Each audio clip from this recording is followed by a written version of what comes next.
Now, we've got to move on. I love showing you cool stuff, and there's been an incredible asteroid explosion over the English Channel overnight. Have a look at this.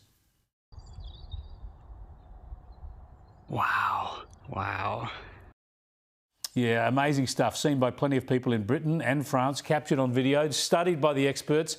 And for the record, this rock was just big enough, apparently, to be classified as an asteroid rather than a meteor. Otherwise, we'd be talking about a meteor shower. Would have been great to see it, wouldn't it?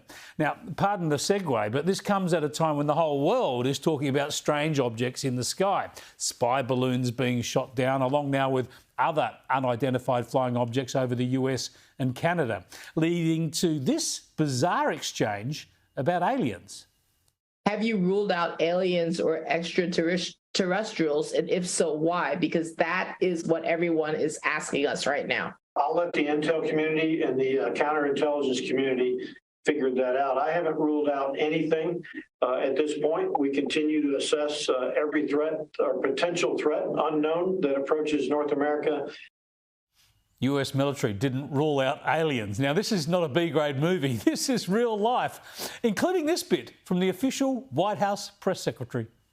I know there have been questions and concerns about this, but there is no indication of aliens or extraterrestrial activity with these recent takedowns. Again, there is no indication of aliens or terrestrial activity with these recent takedowns. Too much, isn't it? It was my first topic when I caught up with our regular US commentator, Kristin Tate. We are living in crazy times, Chris, but I never bought into the whole alien thing. I mean, think about it. If aliens came all the way to this world, don't you think they'd have better technology than whatever kind of balloons the Chinese are putting up into the air at just 40,000 feet that can be shot down?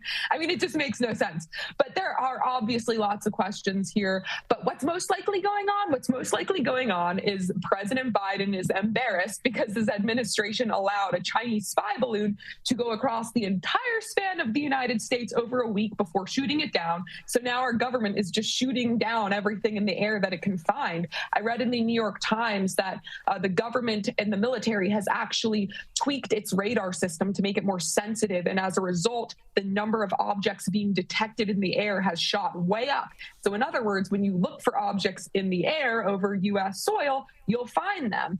So this is just about Biden not wanting to look weak or be called a coward. But I do find this whole fascination with aliens to be kind of hilarious. I think it's kind of a symptom of a more agnostic, atheistic society of people who like to ponder aliens. It kind of gives them a way to feel like they're part of something greater or think about their own existence. But it was kind of a hilarious week on Twitter. Good Lord, we won't go down that wormhole just now. But perhaps if they'd spotted the spy balloon quicker, they'd stop shooting down what might turn out to be weather balloons now. We will see. Let me go on to something else from the States where I think the world should be taking the lead. This is an example of how governments and leaders should act. This is the Florida Governor, Ron DeSantis, taking on the ESG agenda, the environmental, social and governmental goals that are infecting our big corporates. Have a listen to him. If those ESG investments are actually the best investments, you can do it. We're not preventing you from doing that at all. If buying solar panels companies and all that, if that is what is going to return the best, you're not restricted at all. You're only restricted if ESG is the rule. Kristin, he's just so spot on, isn't he? If I've got an investment fund or shares in a company, I need them to invest in what's good for the bottom line, not trying to play politics with my money. Yeah, this is so great. This legislation being proposed by DeSantis would prohibit just state and local governments from considering environmental, social, and governance factors when making investment decisions. Obviously, this is how things should be.